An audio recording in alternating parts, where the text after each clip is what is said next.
Hey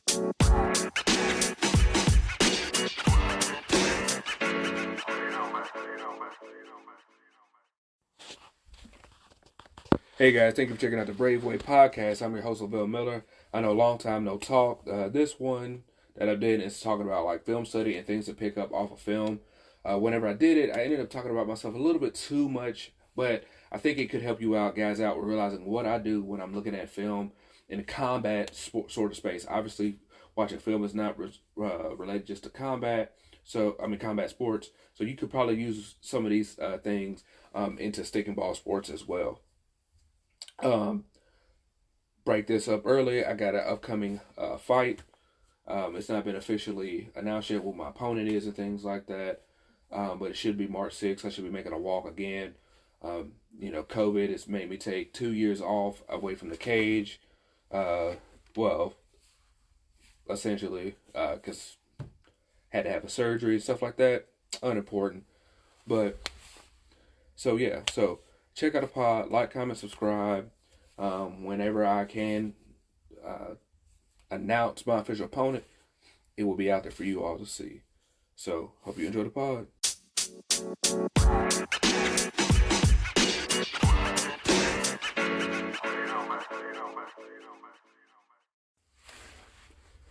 Like I said in the intro, we'll be going over film study and why film study is important.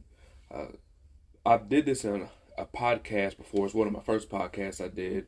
Was talking about being an up and comer amateur athlete, but I didn't really cover on it a bunch. And then plus, it's always worth bringing it up. I'm in camp myself, so there's different things I want to tell people who are in camp, looking to compete in various different things.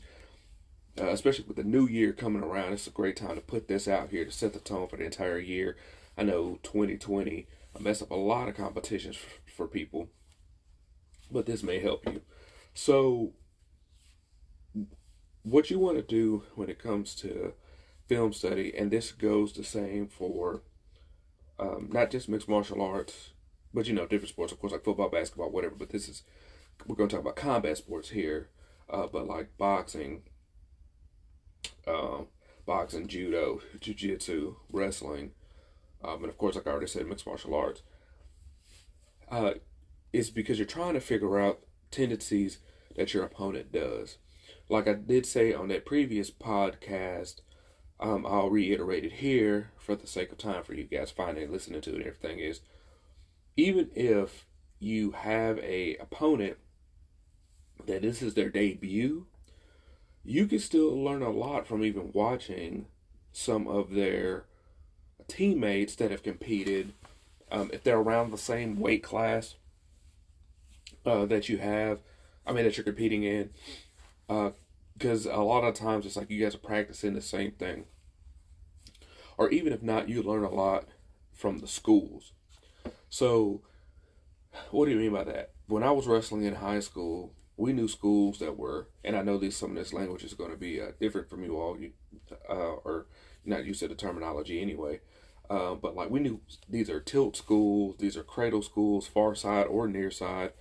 These schools run a lot of different half variations, a spiral ride, power half, etc.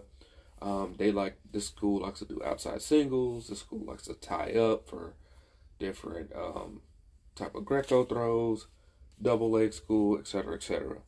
Now, of course, the cream of the crop of those schools is going to mix a lot of things up.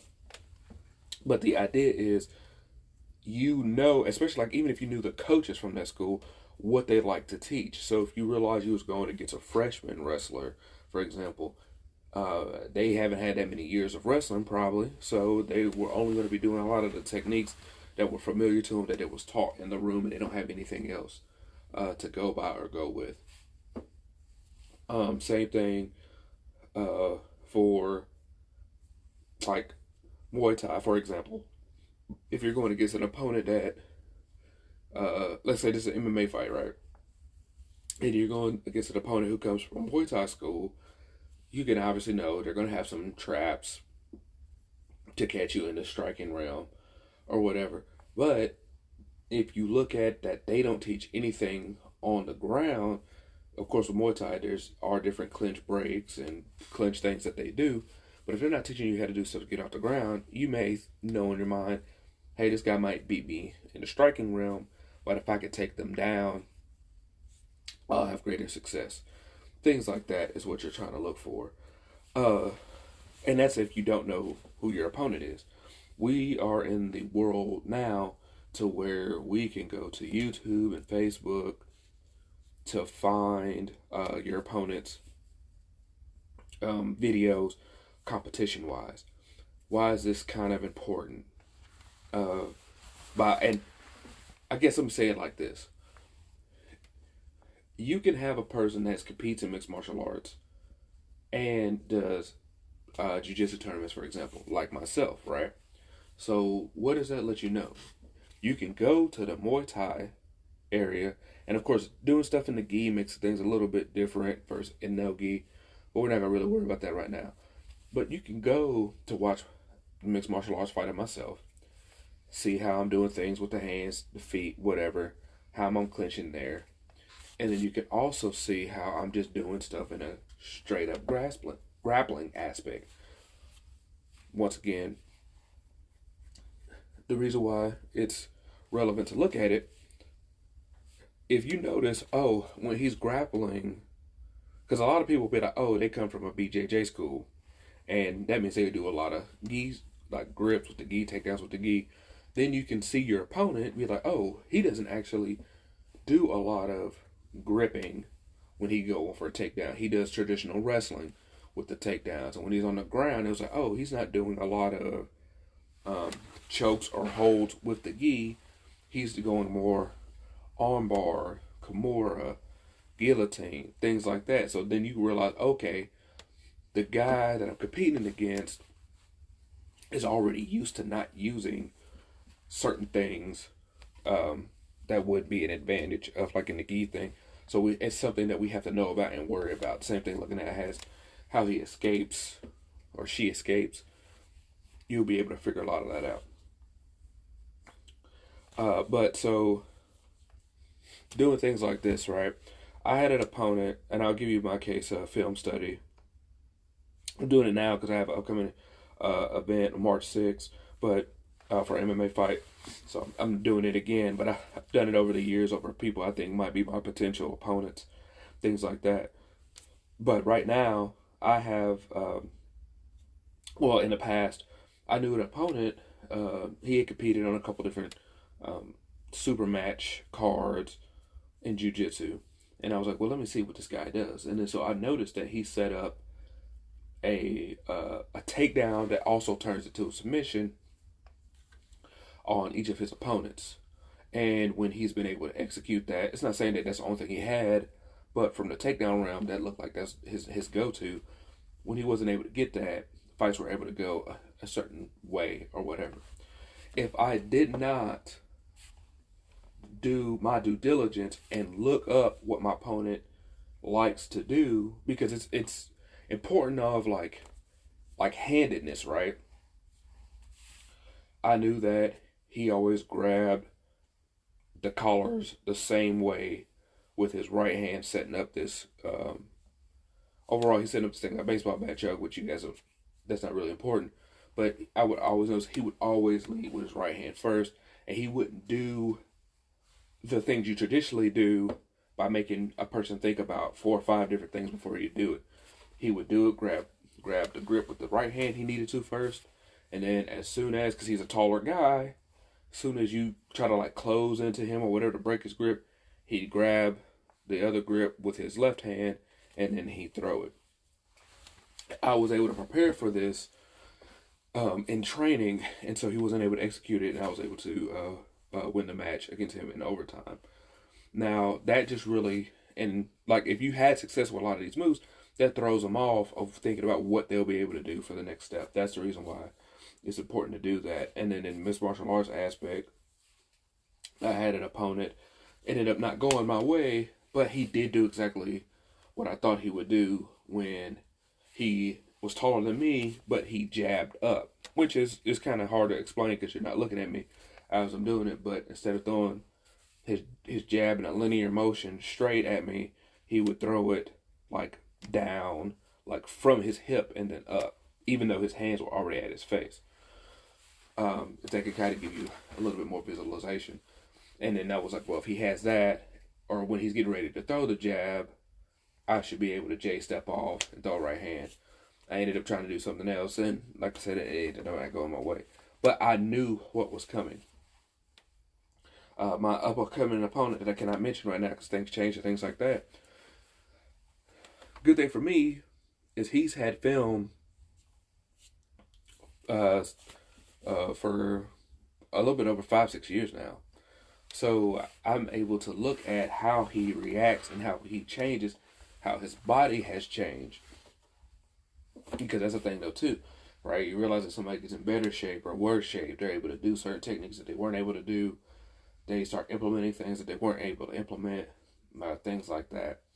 But getting back to not just me, but for everybody out there that is training to go, what I want you all to do, and the task I challenge you with, is if you can't find, which is, I think I said, say it again, if you can't find an opponent who is his her first time fighting or competing in a grappling match or whatever, you can't find any film on them, right? And now, I'm not really worried about tournament formats. I'm talking about like a super match, like this is my only opponent I need to worry about. Same thing with MMA. It's like that's the only opponent I'm worried about. Boxing, the only person I'm worried about. See what type of things they do at the gym that they do fairly well, like I already said earlier, and realize how that works with your game.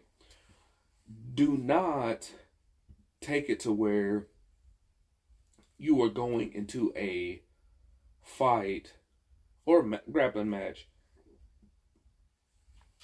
and you're thinking, I need to worry about just countering what they're doing. This is a dangerous thing a lot of younger competitors get into, is like, oh, they do this well, let me go ahead and I'll just be on the defense and counter all the time and wait. You don't want to do that. You want to still be able to create your own offense.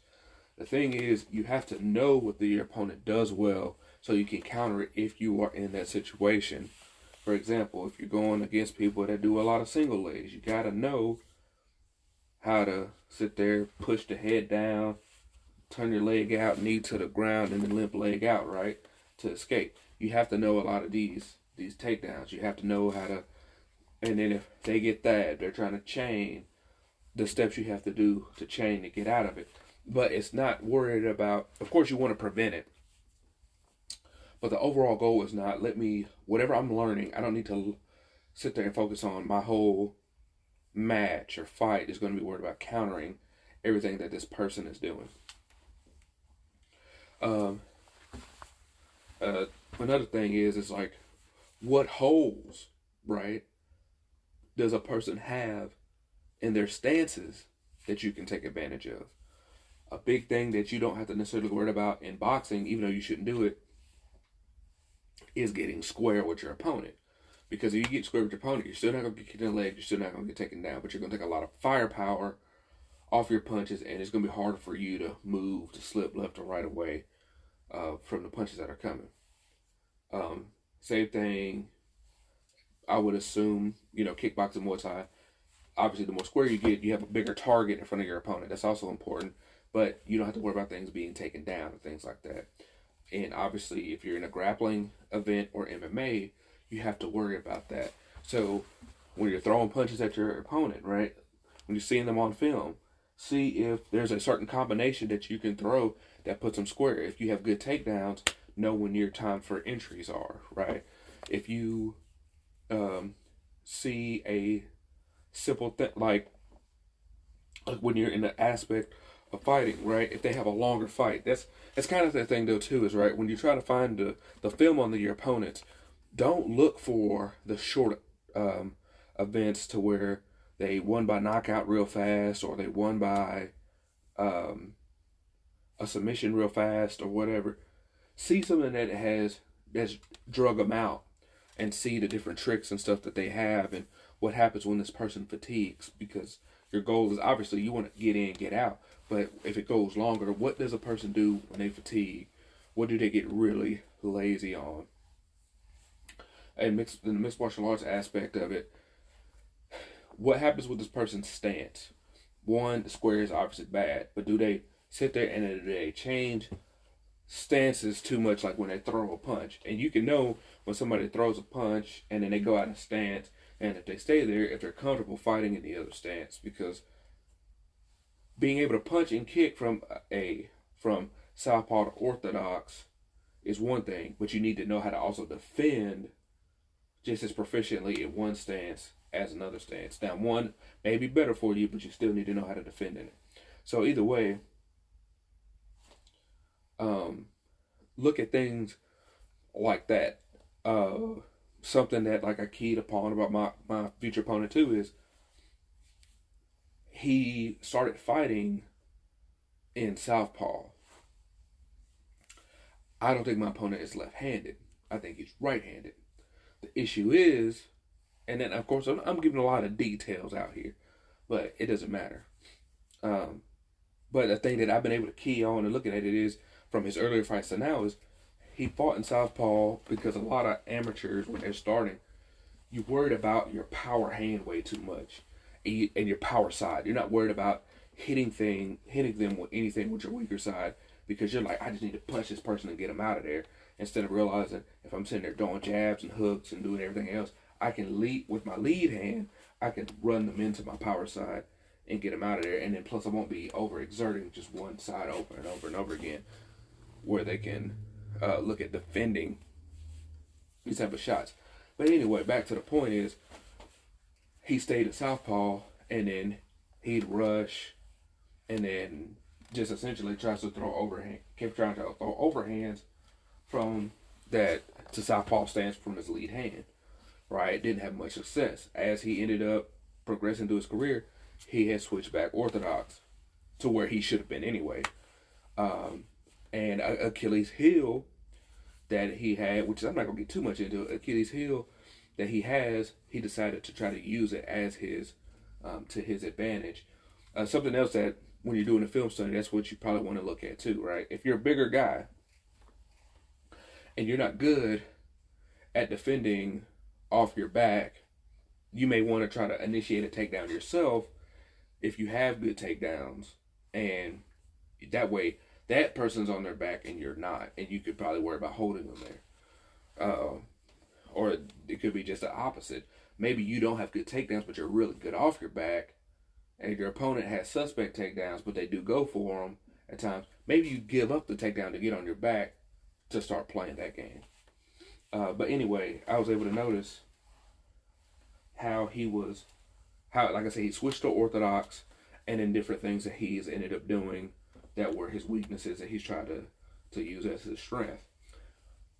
More notably, his last contest, I noticed him did. He went back to standing in southpaw, and then right before he threw a knockout punch on his opponent, he went southpaw, straight to orthodox, and then throw.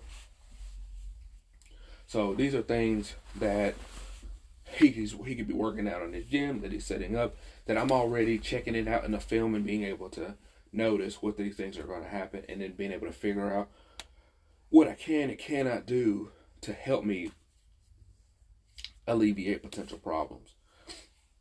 So, more or less in close, I didn't want this to be too long. It ended up being a little bit more about myself than what I actually wanted it to be. But when you during your film study, we'll just do it like this. Look for opponents' tendencies, depending on no matter what it is and how long they've competed. At a certain point, they're going to do the same things most of the time because that's something that they're comfortable doing.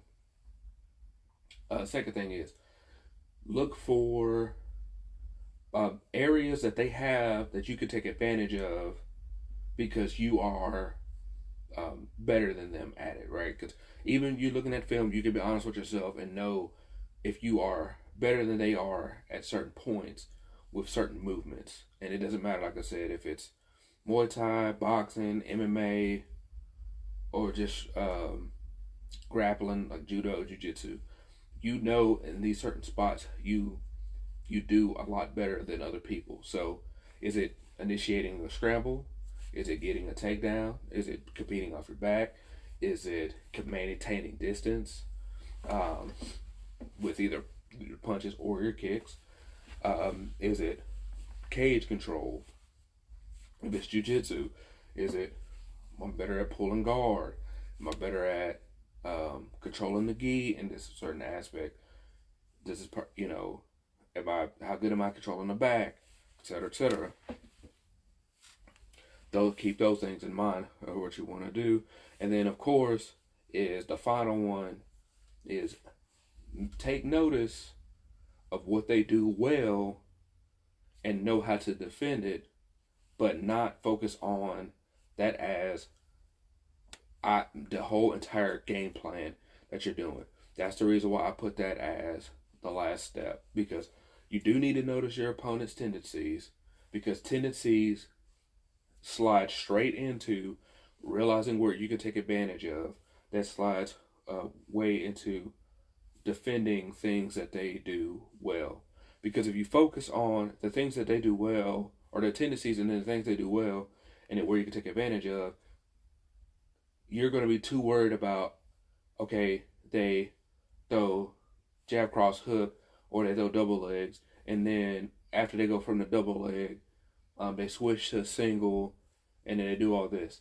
You'll be thinking that entire time in your head, they did this based off their normal tendencies. They did this, and then they did this because they excel well at it, and then now you're like, well, how do I take advantage? Tendencies, taking advantage, but like I said, you still have to respect what the person does and know how to stop it. Because if you disrupt their rhythm, because like you already know, like I said, you start off, you already know what their rhythm is, and you're doing things to stop their rhythm, to implement your own game plan, and then they keep going back to the same the things that they do well at, and you disrupt it, then you're right back at number 2 of being able to control the fight the way you want to, because you've disrupted their tendencies and you're using what you have to do to control the entire fight or grappling match. So I hope this thing is helpful for you all. I know after my last podcast I did with Chance, I told you guys I was going to get back at it a whole lot more based off of scheduling changes and things like that for me. But like I told you guys at the beginning, I'm in camp right now on top of my other studies and stuff I'm doing and work and family and everything else. So I am going to, I know I keep saying this, but I am going to start pushing out more content. I may end up being a result of what you guys wouldn't know this, but I'll start recording multiple podcasts on days I'm free and then have them set out to issue like 3 or 4 days later after I'm doing them. That's why I'll try to make sure that they're not time-sensitive things. But thank you guys for checking out the pod. This is how you become legendary and greatness is earned.